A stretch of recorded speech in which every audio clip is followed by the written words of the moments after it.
because probably for that month there was not overconsumption, but in some cases, yes, there was, but probably we missed to calculate that. So I'm gonna check the bills for that property.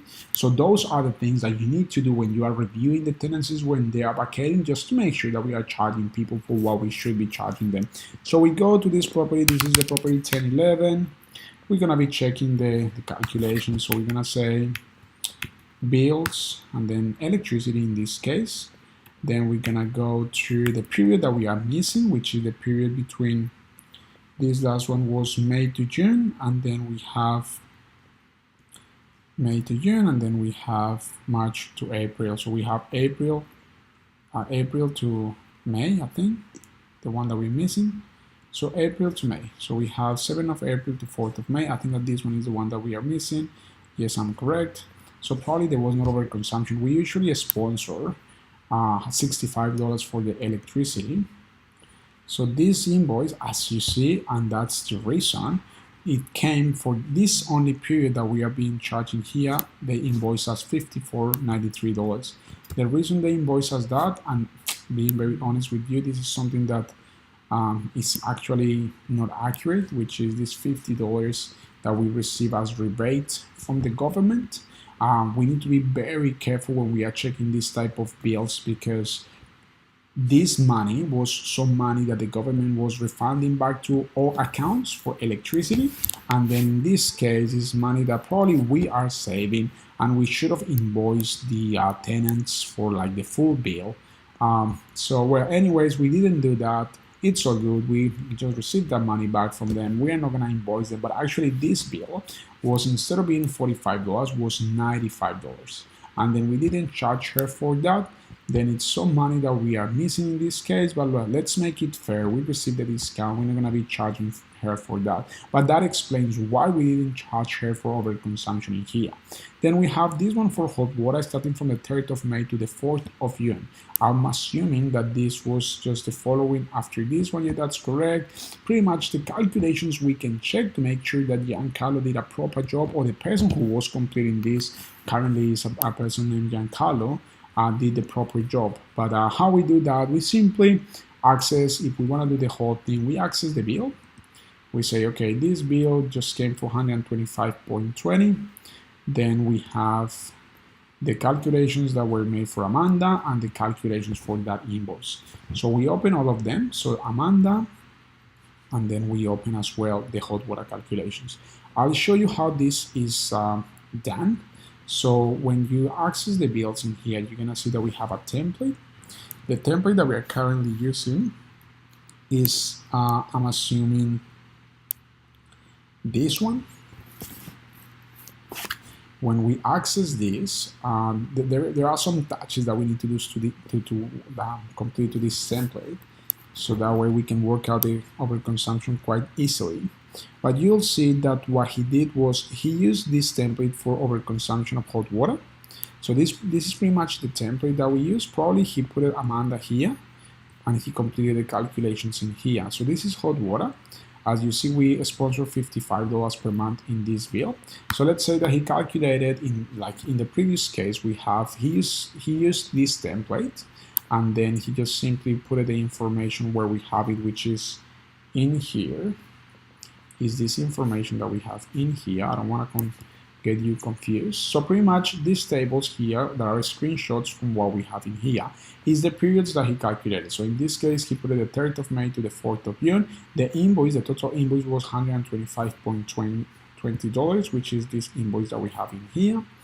And then what he did was, obviously, this is a template that gives us the information. It says that the average consumption per day out of the 33 days is 3.79, that the total consumption multiplying this by 30 days is 113.82, and then as we only sponsor $55 for this property, then we have an overconsumption in this period of hot water of $85.82, and that this is the overconsumption charges per day.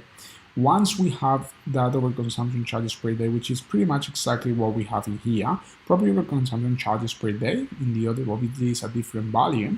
Then once we allocate the period that we are calculating for each of these tenants, in this case Amanda, the system is just going to give us some information in the number of days after we allocate the dates in here, and then it's going to say, okay, the total overconsumption for these 36 days, taking into consideration these bills, was this much amount, $86. And if we divide this in 4 people, this is what it's gonna give us. So pretty much that's the whole explanation of it. In this case, the period that we were reviewing was this one. As we don't have, we need to trust the actual templates. We would assume that they are correct, but obviously if you see that something is not quite clear and you want to check the templates and everything, you have a look at them. In this case, I'm assuming that all this workout has been completed correctly, so the invoice was $16.18 for that period. Then we go into her tenancy and we continue checking on the invoicing. So pretty much that was done for that whole period. Then we have $16.90, the electricity bill. If you want to get inside this one and check that the calculations have been accurate and correct, you can do that. It's pretty much like needed to do that. If you find a faster way to do it, that would be appreciated if you can work it out that way. Then finally we have this big invoice here for like this period. There's 2 periods, the 3rd of July to the 7th of August and the 6th of July to the 7th of August, which I'm assuming is a calculation, one of the calculations that we had in here. There was a lot of overconsumption in this property, to be honest.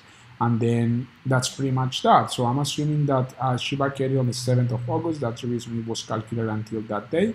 So he actually mixed those 2 bills from the 3rd of July to the 7th of August and from the 6th of July to the 7th of August in hot water and electricity. So once you access this invoice, you'll see that all that information is in here.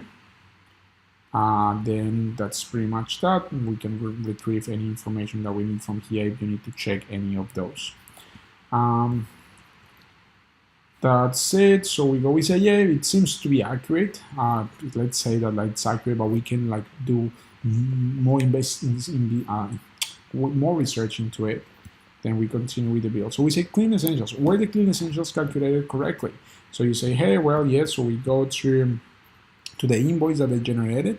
So it's this invoice for $28.5. So she apparently moved in on the 23rd of not on the 23rd of March. Let me just say, she apparently moved in on the 31st of March. We are charging her from the 23rd of March. I'm not sure why we are charging her from that date, to be honest. Or we can say, okay, we have those questions. We access her agreements and we say, okay, well, Amanda, I want to know, I have the doubt when you moved into this property to see if everything is correct. So we go and check her agreement. We say, okay, the agreement says that she moved in on the 31st of March. For some reason, Giancarlo, the person completing this, said 23rd of March.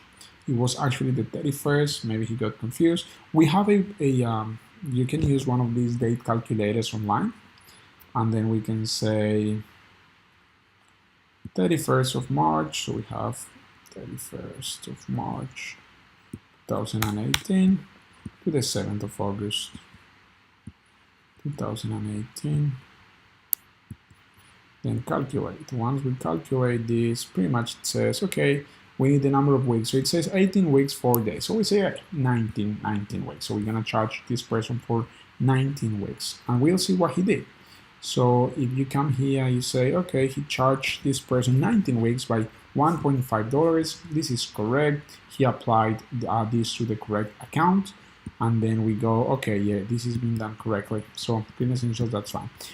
It says other charges. If required, check that invoices for any additional charges such as admin fees. In cases we charge admin fees when they're breaking the leases and we charge them $50 for admin fees or compensation or something, or probably for a repair like a damage they have completed or any cleaning that they haven't completed that we need to do. In this case, we don't have anything to complete for her. So we say, okay, that's all good. We have finalized with this. Apparently, this is correct. The last thing that I want you to do is I want you to go to Amanda and check that